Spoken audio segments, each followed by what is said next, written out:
You've heard of Batman, but if you're not into comics, you might be unfamiliar with Arkham Asylum.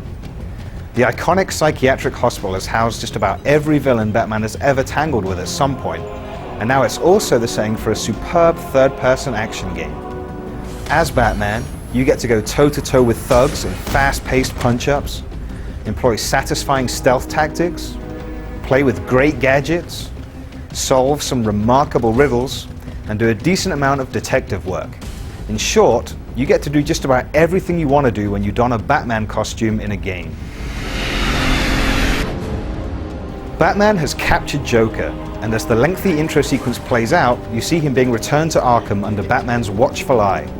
Joker doesn't seem at all perturbed by his predicament, and it quickly becomes apparent that his capture is part of a grand plan to throw a party at Arkham with Batman as the guest of honor. It's obviously a trap, but as Batman, it's not one that you can just walk away from.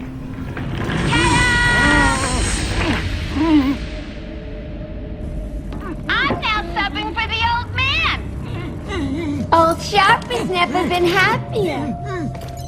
In case you ain't figured it out, today is the Joker's big homecoming, and you're the guest of honor.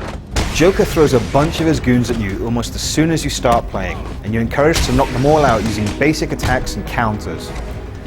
Stringing together lengthy combos is pretty easy, and the action is so well animated you'll think the fights were choreographed. Initially, you can get by just mashing the attack button and tapping the counter button anytime you spot an enemy with a big "I'm about to attack you" icon over his head.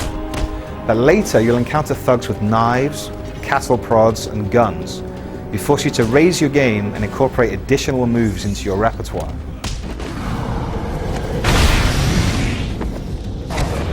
The combat never gets complicated, even though the number of moves and attacks at your disposal increases quite dramatically as you progress through story mode. Fighting against mobs of a dozen or so enemies is awesome, and though they're not smart enough to all just jump you, they're not totally stupid either. Give them time and they'll look around the environment for stuff they can use as weapons.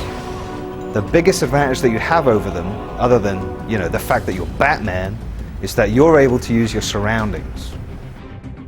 Oh, yourself together! Look like a little girly.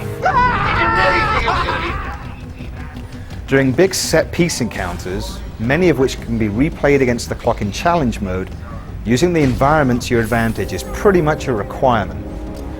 Going toe-to-toe in these situations is not an option because all of the enemies are armed, and even Batman can't outsmart a bullet. So you need to be smart, think like Batman, and take out enemies when they least suspect it. There are loads of different ways to do this, including a number that involve dropping down onto enemies from above. That's a satisfying way to knock a thug out for sure. But what's even more satisfying is moving around on the ground and setting traps with explosives, destructible walls, and stuff like that.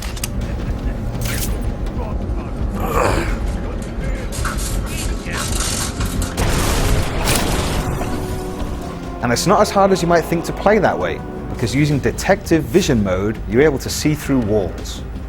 This means you can move around quickly without needing to peek around every corner, which keeps the stealth-style gameplay fast-paced and lots of fun.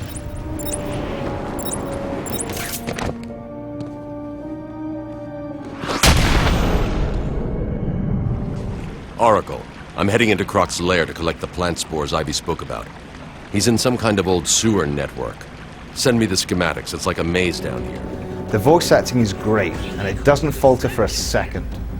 Mark Hamill's Joker is a standout, but there are great performances from other characters too. B-Man! Mr. J doesn't want you following us just yet.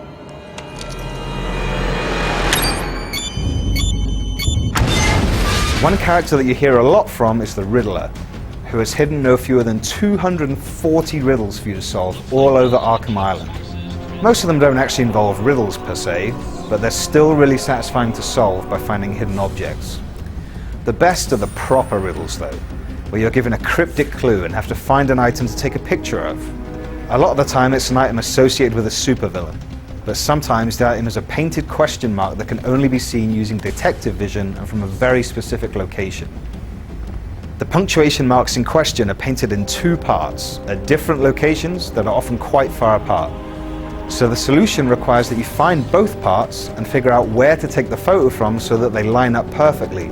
It's clever and compelling stuff, though it does encourage you to spend more time than you'd otherwise want to in detective vision mode. In fact, there's a good chance that you'll spend the majority of your time with Arkham Asylum in detective vision mode, even if you're not looking for the hidden question marks. In regular vision mode, you just get to see that this is a great looking game with superb animation, excellent lighting, and impressive attention to detail. But switch to detective vision, and you can immediately spot destructible surfaces, more easily locate hidden items, and spot enemies through walls.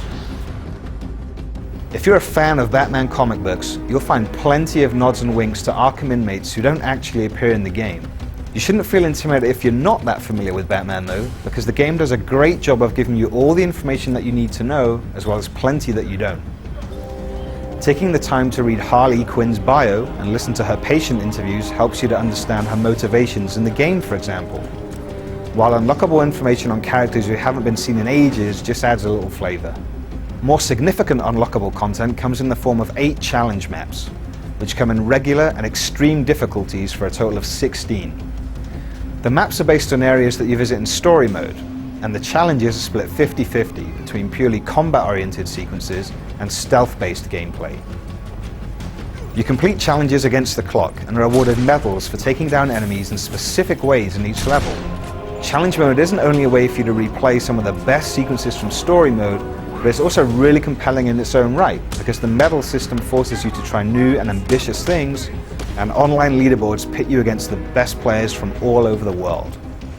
Regardless of whether you're getting sucked into story mode or competing for high scores in challenge mode, Batman Arkham Asylum does an outstanding job of letting you be Batman.